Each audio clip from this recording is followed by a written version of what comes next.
अस्सलामुअलैकुम, आप देख रहे हैं समा, मैं हूं रमीज अहमद। मैं हूं महक असलम। बुलेटिन का आगाज करते हैं अहम खबर से। वजीर आजम के मुआविन खुसूसी बराए एहतसाब शहजाद अकबर ने कहा है कि शरीफ खानदान के मुलाजमीन के नामों पर कंपनियां और अकाउंट्स बनाए गए हैं जिनमें अरबों रुपए की ट्रांजैक्शंस के सबूत मिले हैं। उनका कहना था कि मैं ना मानूं कि जितनी रट लगा लें, जो शवाहिद शहबाज शरीफ के खिलाफ मिले हैं उनका बचना मुमकिन नहीं।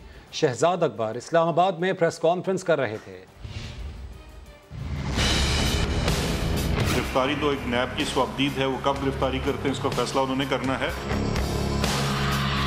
इस केस में शहबाज शरीफ साहब अदालत से रिलीफ लेके बाहर गए हुए थे, 8 माह बाद 6 माह बाद वापस आए हैं। मैं ये समझता हूँ कि अगर उनको गिरफ्तारी नहीं करनी तो कम से कम ECL पे तो नाम डाल दें। ये तो जैसे ही गर्म हवा चलनी शुरू होती है तो लंदन भाग जाते हैं और गर्मियाँ आने वाली हैं, आपको पता है। और मैं भी ये समझता हूँ कि जब इनको ये इस चोरी का पता चला है कि भाई निसार ट्रेडिंग भी पकड़ी गई है, इस चीज़ के बड़े इम्कानात हैं कि वो फिर उनको कमर का दर्द निकल आए तो वो लंदन चले जाएँ। मानना पड़ेगा कि हमारी हिस्ट्री में आज से पहले किसी हुकूमत ने इस किस्म की खुद एहतसाबी नहीं की। इंडिपेंडेंट कमीशंस बनाए और उनकी रिपोर्ट्स को पब्लिक भी कर रहे हैं और उसके ऊपर बाकायदा एक्शंस भी ले रहे हैं। इसी के ऊपर जो इस वक्त कमीशन काबीना की तरफ से बना हुआ है वो अपने इख्तितामी मराइल पे है, उसकी रिपोर्ट भी जैसे आएगी उसको भी मंजर आम पे किया जाएगा और ये चीज़ को देखा जाएगा कि इस सेक्टर के अंदर अवाम जो है उसको कोई रिलीफ मिल रहा है, उसके फ़ायदे में ये कुछ काम हो रहा है या सिर्फ हम नुकसान ही उठाई जा रहे हैं। अगर रेगुलेटर काम सही तरह से कर रहा होता और मिली भगत ना होती तो ये जो टीटियाँ लग रही हैं। आप मुझे एक बात बताइए कि अगर बैंकिंग के ऊपर जो रेगुलेटर है वो सही काम करता, बैंक सही काम करते, उनकी जवाबदेही होती, तो ये अगर एक आदमी जिसने अपने फॉर्म में लिखा हुआ है बैंक के सामने कि मैं 18,000 रुपये महाना का मुलाजिम हूँ और उसके अकाउंट में 450 मिलियन आ रहे हैं, तो रेगुलेटर को सवाल करना चाहिए कि ये पैसे कहाँ से आ रहे हैं, क्यों कर आ रहे हैं, कहाँ जा रहे हैं। शहबाज शरीफ कहते हैं नून लीग पर इल्ज़ाम लगाकर हुकूमत अपनी करप्शन छुपाने की नाकाम कोशिश कर रही है। मरियम औरंगजेब बोली, शहजाद अकबर शरीफ बिरादरान की दुश्मनी में मुल्क को बदनाम ना करें। BRT मंसूबे के फंड्स ज़ाती इस्तेमाल में लाने का इल्ज़ाम भी धर दिया। इस्लामाबाद से उस्मान खान की रिपोर्ट। वजीर आजम इमरान खान परवेज मुशर्रफ के नक्शे कदम पर चल रहे हैं। हुकूमत कोरोना के बजाय अपोजिशन से लड़ रही है। साबिक सदर आसिफ अली जरदारी की हुकूमत पर वार, कहते हैं पीपल्स पार्टी ने सूबों को इख्तियारात देकर विफाक को मजबूत किया, लेकिन मौजूदा हुकूमत सूबाई हुकूक वापस लेना चाहती है। पीपल्स पार्टी पंजाब के सदर कमर जमान कायरा से टेलीफोनिक गुफ्तगू में आसिफ अली जरदारी का कहना था कि 2008 में पीपल्स पार्टी की हुकूमत दहशत गर्दी के शिकार मुल्क में अमन लेकर आई, इत्तफाक राय से स्वात ऑपरेशन किया और सूबों को हुकूक दिए। आगाज़ हुकूक बलोचिस्तान पैकेज देकर बलोचों के साथ को जोड़ा। खैबर पख्तूनख्वा को नाम और गिलगित बल्तिस्तान को सूबे का दर्जा दिया। उन्होंने कहा कि मौजूदा हुक्मरान सूबों के आइनी और मालियाती इख्तियारात कम करना चाहते हैं। साबिक सदर ने खबरदार किया कि कोरोना के हवाले से आने वाला वक्त ज़्यादा मुश्किल है, इसलिए कौमी इत्तफाक़ी राय की ज़्यादा ज़रूरत है।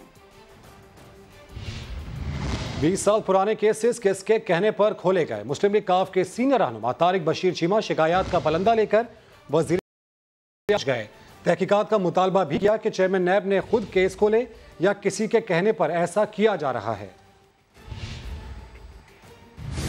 वजीर आजम इमरान खान से गिले शिकवे और शिकायतें, पुराने केसेस खुलने की तहकीकात का मुतालबा। तारिक बशीर चीमा ने वजीर आजम को काफ लीग के तहफ़्फ़ुज़ात से आगाह किया। बोले कि 20 साल पुराने केसेस किसके कहने पर खोले गए, तहकीकात की जाए कि चेयरमैन नैब ने किसी के कहने पर तो ये कदम नहीं उठाया। ये चेयरमैन नैब जो है इसने ज्यादती की है, बंद केसों को 20 साल पुराने केसों को इसने खोला है और ये किसकी आशीर्वाद पे किसके कहने पर खोला गया है। साथी होने के नाते हमारा ये हक है कि हमें बताया जाए कि इसके पीछे कौन है। काफ लीग के सीनियर रहनुमा ने मुतालबा किया कि बताया जाए इतने पुराने केसेस बार बार क्यों खोले जा रहे हैं। पूरा मुल्क इस वक्त कोरोना की इमरजेंसी में है, ऐसे में चेयरमैन नैब का पुराने मामलात सामने लाना समझ से बाहर है। तारिक बशीर चीमा के मुताबिक वजीर आजम इमरान खान ने यकीन दिलाया है कि मामले की शफाफ छानबीन की जाएगी। चीनी बहरान की तहकीकात जारी है। वजीर आला पंजाब उस्मान बुज़दार ने इंक्वायरी कमीशन को अपना बयान रिकॉर्ड करा दिया है। उस्मान बुज़दार ने खुफिया तौर पर बयान रिकॉर्ड करवाया। उन्होंने चीनी एक्सपोर्ट करने पर दी गई सब्सिडी पर मौक़िफ़ अपना पेश किया। वाजी ज़िया की सरबराही में कायम इंक्वायरी कमीशन ने उस्मान बुज़दार से सवालात किए। पंजाब के वज़ीर आला तो शुगर कमीशन के सामने पेश हो गए, लेकिन वज़ीर आला सिंध मुराद अली शाह ने शुगर इंक्वायरी कमीशन के सामने पेश होने से इनकार कर दिया। एडवोकेट जनरल सिंध का DGFIA को खत लिखा TORs के मुताबिक कमीशन वज़ीर आला सिंध को नहीं बुला सकता। वजारत दाखिला ने 16 मार्च 2020 को TORs जारी किए। कानून के मुताबिक वज़ीर आला कमीशन के सामने पेश नहीं हो सकते। कौमी असम्बली में साबिक वज़ीर आज़म शाहिद हक्कान अब्बासी और राजा परवेज अशरफ की तब्दीली सरकार पर कड़ी तनकीद। विफाकी वज़ीर तालीम शफकत महमूद ने भी जारहाना अंदाज में जवाब दिया। कहा स्कूल्स की बंदिश और इम्तहानात की मनसूखी मुशावरत से हुई। तमाम सूबों के साथ NCC इजलास रोज होता है, फिर मुखालिफिन का शोर क्यों है? इस्लामाबाद से उस्मान खान रिपोर्ट करेंगे। कोरोना से निपटने के एजेंडे पर कौमी असम्बली की बैठक। ईवान ज़ेरी में बड़ी जमातों के बड़े नामों की बड़ी गनगरज। शाहिद हक्कान अब्बासी ने लॉकडाउन लगाना, खोलना और टेस्टिंग कैपेसिटी पर वजीर खारजा का बयान आड़े हाथों ले लिया। वजीर खारजा को पता नहीं होता, उन्होंने कहा जी 20,000 टेस्ट हम कर रहे हैं और एशिया में, साउथ एशिया में नंबर 1 है। 11,800 टेस्ट में से, और इसमें शौकिया टेस्ट भी शामिल है। पाकिस्तान दुनिया का वाहिद मुल्क है जहाँ शौकिया टेस्ट होते हैं। 70% इलाकों में लॉकडाउन न होने का इंकशाफ, हुकूमत से पॉलिसी देने का मुतालबा। तंजन कोरोना की वजह 18वीं तरमीम को करार भी दे दिया। तो वजीर तालीम शफकत महमूद बोले, एक तरफ 18वीं तरमीम का वावेला और दूसरी तरफ विफाक से शिकायत के सूबों को कुछ नहीं मिला। नेशनल कोऑर्डिनेशन कमेटी बनाई, उसमें सारे चीफ मिनिस्टर जो थे वो मेंबर थे, रोज उसकी मीटिंग होती है, लेकिन फिर भी प्रॉब्लम क्या है कि नहीं जी हमारे से तो ये तो अजीब है, कंफ्यूजन है। ये कंफ्यूजन है, गरीब का ख्याल रखना कंफ्यूजन है। ख्वाजा साद रफीक का टाइगर फोर्स पर सवाल, कहा सरकारी इदारे इस्तेमाल क्यों नहीं किए जा रहे? तो जाले लीडर राजा परवेज अशरफ ने कहा हुकूमत ने रिलीफ पैकेज के नाम पर अवाम को बेवकूफ बनाया। बलोचिस्तान अवामी पार्टी के खालिद मक्सी ने कहा बाहमी इल्जाम तराशियों के बजाय कोरोना के खिलाफ सबको मुत्तहिद। सिंध किसी के बाप की जागीर नहीं। पीपल्स पार्टी के रहनुमा कादिर पटेल की कौमी असम्बली में घन गरज।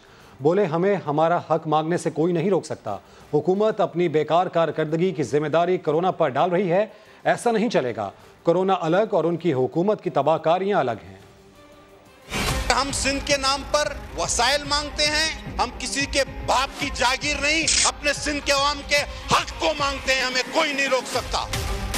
कोरोना कोई ज्यादा रॉकेट साइंस नहीं थी। वजीर आजम साहब सब जगह तो लॉकडाउन हो गया, कहते हैं पाकिस्तान में लॉकडाउन नहीं होने दूंगा, लेकिन प्राइम मिनिस्टर की मैं पहले बात कर लूं, सबने गिला किया कि उन्हें आना चाहिए, लेकिन मैं समझता हूं सर, मैं सिर्फ इस वजह से प्राइम मिनिस्टर को इससे छूट दे सकता हूं कि उनकी उम्र का तकाजा है, इस उम्र में ज्यादा कोरोना अटैक कर सकता है। अच्छा, अब कुछ लोग हैं अपनी मईशत की बेकार कारकर्दगी की तबाही की जिम्मेदारी कोरोना पे डालेंगे, लेकिन ऐसा नहीं चलेगा। कोरोना अलग और ये तबाही अलग। और मैं तो कसम से हमेशा ये सोचता हूँ कि ये हुकूमत ही क्या कम थी कि अल्लाह ने ऊपर से कोरोना भी दे दिया है। मुजफ्फराबाद से खबर है, कोरोना वायरस की रोकथाम के लिए आज़ाद कश्मीर हुकूमत का अहम फैसला सामने आया। आज़ाद कश्मीर हुकूमत ने मसाजिद में एतकाफ पर पाबंदी आयद कर दी है। एलामिये में कहा गया है कि अवाम घरों में एतकाफ करे, इंतजामिया फैसले पर अमल करवाए। लॉकडाउन में नरमी के पेश नज़र हज्जाम, ब्यूटी सैलून, जिम और हेल्थ क्लब के लिए SOPs जारी कर दिए गए। सेक्रेटरी हेल्थ केयर पंजाब ने नोटिफिकेशन जारी कर दिया है। SOPs के मुताबिक हज्जाम और न्यू ब्यूटी सैलून में एक वक्त में एक गाहक को दाखिल होने की इजाज़त होगी। गाहक को मास्क पहनने या मुंह कपड़े से ढांप कर रखने का कहा जाएगा। एक गाहक पर इस्तेमाल करदा तौलिया दूसरे गाहक पर इस्तेमाल ना किया जाए। नया गाहक बिठाने से पहले कुर्सी को जरासीम कुश महलूल से साफ किया जाए। कंघी और दीगर आलात क्लोरीन के महलूल में डालकर जरासीम से पाक करें। गाहक में बुखार या खांसी के अलामात हो तो हरगिज़ हज्जामत ना करवाए। जिम अमले और मेंबर दोनों के लिए सर्जिकल मास्क पहनना और समाजी फासला बरकरार रखना लाजिम होगा। जिम में एक वक्त में 50% तक रजिस्टर्ड मेंबर्स को आने की इजाज़त होगी। एक मेंबर के इस्तेमाल के बाद मशीन दूसरे रुकन 5 मिनट वक्फे से इस्तेमाल करेगा। और यहाँ आपको बताएं कि लॉकडाउन के बाद ऑटो सेक्टर की फरोख्त मुकम्मल मुंजमद हो गई। अप्रैल 2020 में मकामी कारसाज कंपनीज की एक भी गाड़ी फरोख्त नहीं हुई। अशरफ खान रिपोर्ट करेंगे। लॉकडाउन में नरमी के बाद महकमा एक्साइज सिंध ने कल से मोटर रजिस्ट्रेशन विंग खोलने का फैसला कर लिया। मजीद जान लेते हैं समा के नुमाइंदे अशरफ खान से। अशरफ, तो क्या खुसूसी हिदायत दी गई इस मुतालिक? जी, जो नोटिफिकेशन जारी है उसके तहत 14 मई से ये रजिस्ट्रेशन खोली जाएगी। महकमा एक्साइज ने गाड़ियों के रजिस्ट्रेशन के लिए ऑनलाइन क्यू मैनेजमेंट सिस्टम मुतारिफ कराया है। ऑनलाइन क्यू मैनेजमेंट सिस्टम के तहत कोरोना वायरस के फैलाव को देखते हुए जो है तमाम इक़दाम किए गए हैं। गाड़ियों के रजिस्ट्रेशन के लिए ईमेल, SMS के जरिए अपॉइंटमेंट लेना होगी। मुकर्रर वक्त पर सिर्फ मखसूस अफराद को ही मतलूबा डॉक्यूमेंट के साथ आना होगा एक्साइज डिपार्टमेंट, जिसके बाद गाड़ियों के रजिस्ट्रेशन का मरहला मुकम्मल हो सकेगा। अपडेट्स के लिए शुक्रिया अशरफ। इसके साथ ये बुलेटिन अपने इख्तिताम को पहुंचा। एक ब्रेक के बाद हाजिर होंगे हेडलाइंस के साथ। देखते रहिए समा।